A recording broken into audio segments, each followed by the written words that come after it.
Mike is lazily jogging on a leaf-covered dirt road that runs through the forest near his house.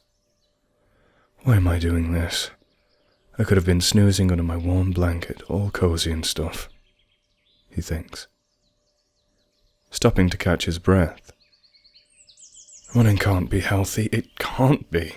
I'm sweating, my body is aching, I feel like I'm going to throw up. There's nothing healthy about that. At the turn of the path, he spots another jogger. Groaning, Mike straightens up and starts to sluggishly jog again.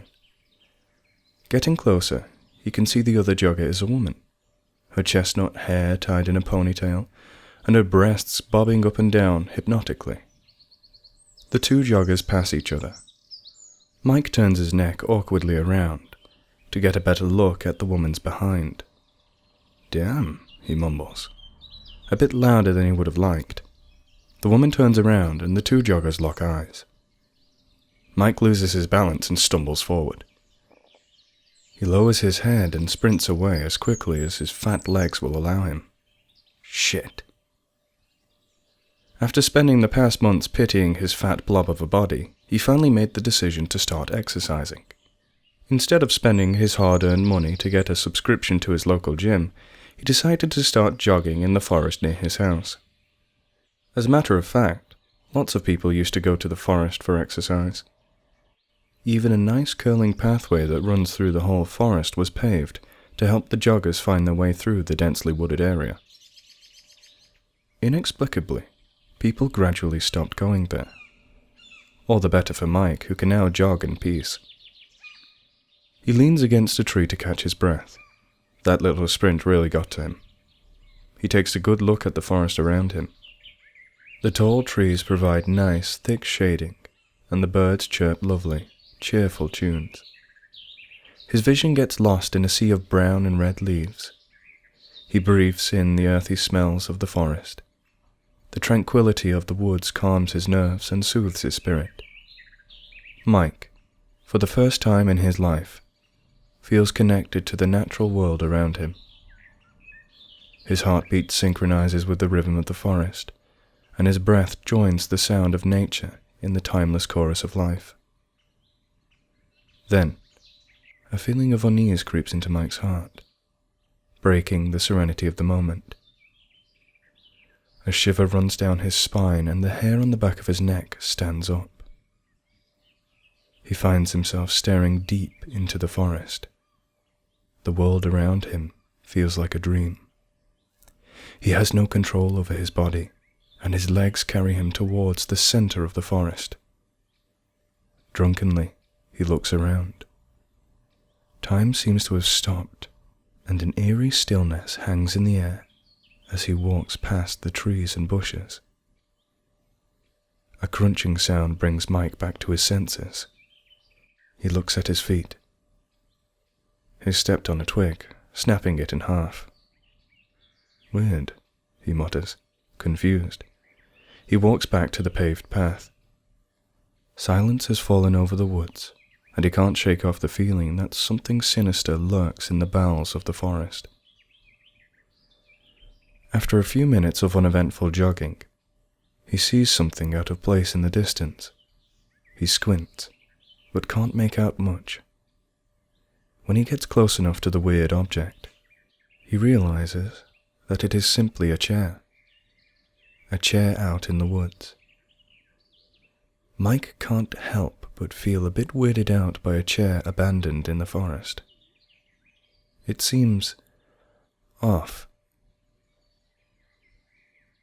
Next morning finds Mike, once again jogging across the muddy track. God, my body hurts so badly. The sky is painted a dull grey, with dark clouds hovering ominously low above the ground. The air is chilly and humid, with a slight breeze picking up every once in a while. Mike had to put on a heavy hoodie to fend off the cold. He has been jogging for about half an hour when he reaches the spot he saw the chair. It is gone now. Only 4 dry patches of grass where the chair's legs previously stood are visible. Someone must have moved it then, Mike thinks and keeps going. A sudden gust of wind blows the leaves on Mike's right and carries them across the path. Following the leaves' trajectory with his eyes, Mike spots a vaguely human-shaped shadow moving in the distance. Distracted, he slips on the damp leaves that scattered on the path. When he regains his balance, the shadow is nowhere to be seen. Mike holds his breath and listens. Nothing. Just my overactive imagination, he thinks, and resumes jogging, casting a quick look over his shoulder just to be safe. He is now walking near the center of the forest, in a densely wooded area. The trees seem taller here, covering what little sunlight escapes the wall of clouds and casting thick shading over the damp ground. It is so dark that Mike has to look at his watch to confirm it is still morning. The forest itself feels asleep. Nothing moves and no sound is made. Only Mike's heavy breathing and the rhythmic sound of his soles hitting the leaf-covered ground. He looks left and right at the scenery, enthralled and a little unsettled by the unearthly stillness of the forest. Through the wall of trees and branches, Mike spots the sun's rays penetrating the forest's armor and reaching the ground in a beam of blinding light. In a heartbeat, he decides he wants to look at this marvel from up close. So he carefully starts making his way towards the light. Stepping over a fallen log, he scrapes his shin on the rough bark. "Shit," he mumbles under his breath as he carries on. Mike looks up. There is no light beam. Confused, he quickly steps forward and takes a good look around. Where he thought he saw the light, he now sees a small muddy pond. He looks up at the thick mass of foliage and branches. There's no way light can pass through that, he realizes. Maybe my mind's playing tricks on me. His attention shifts back on the murky pond, where foamy bubbles start appearing on its surface. Curious, Mike leans forward, but a putrid smell hits his nostrils and he is immediately forced back. Moments later, he can only watch in terror as a large shape starts emerging from the depths of the dark waters. For a split second, Mike spots broad shoulders and an arched back. Adrenaline kicking in, he starts running back towards the path. A few seconds of desperate running later, and the familiar path is nowhere to be seen. Mike looks around in a panic. He doesn't recognize any of his surroundings. In his attempt to escape, he got lost. He tried to come up with something, anything, but his mind froze. Then he hears shuffling of leaves and branches all around him. The rotten odor from the pond hangs in the air once again. Suddenly, a bulky figure steps out of the cover of tall bushes and tree trunks. Heart beating fast in his chest, Mike starts running once more.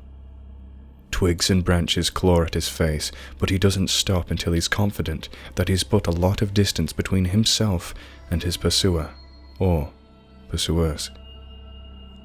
Out of breath, he heaves his weight against a tree for support. With the corner of his eye, he spots a woodcutter's axe buried in a tree on his right. Without giving it much thought, he lunges towards it. Just as he is extending his hand to grab the axe, he hears heavy footsteps approaching. Mike is petrified. The leaves to his left start parting. A large hand reaches out, pushing branches to the side. Mike lets out a cry of fear and starts running blindly forward. Moments later, he reaches a clearing in the woods. He runs towards the center of a small meadow, eyes peering at him from behind the tree line. He is surrounded. Exhausted and terrified, a feeling of lightheadedness wafts over him. He takes a step back, trying to steady himself. A circle of chairs lays at the corner of the clearing. They are all positioned facing inwards. The sight unnerves him. What the fuck is going on? He thinks, his heart beating frantically in his chest. Before he can react, something hard hits him on the back of his head and he falls unconscious on the ground. His eyes open. The moonlight is shining bright on his face. He is sitting on a chair. He tries to move, but his limbs don't obey. The wind is blowing softly through the leaves and branches, which whistle a sepulchral tune under the breeze's gentle touch. Mike realizes he still is in the grassy clearing. He hears footsteps behind him. Panic grips his mind. The footsteps get closer and closer. He can now hear heavy breathing just behind his back. In a frenzy, he looks around, desperately trying to find anything to help him escape. His gaze shifts to the corner of the clearing. The circle of chairs is still there. This time, they are not empty. Sitting on them are men and women in hoodies and sweatpants and athletic gear. Mike can only watch in horror as he realizes their heads have been severed, only to be replaced by small wooden logs. They suddenly all turn their heads towards him, their facial features crudely carved on the hard wood. He tries to scream, but nothing comes out. Then a decaying odor fills the air. Everything goes silent, like the earth itself is holding its breath. A man with broad shoulders and wide torso steps in front of Mike. His head is missing. A fungi-infested wound stands bare at the end of his neck, and mud is dripping down his body. His strong arms hold an axe, which he slowly raises above his head. The last sight on Mike's eyes is the axe chopping his head off.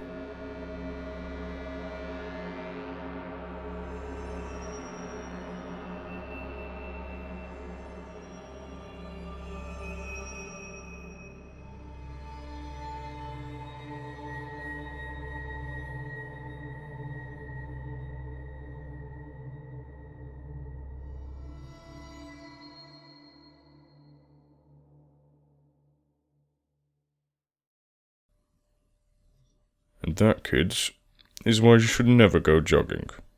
The morbidly obese father advises his somehow even fatter kids before stuffing a burrito in his mouth hole.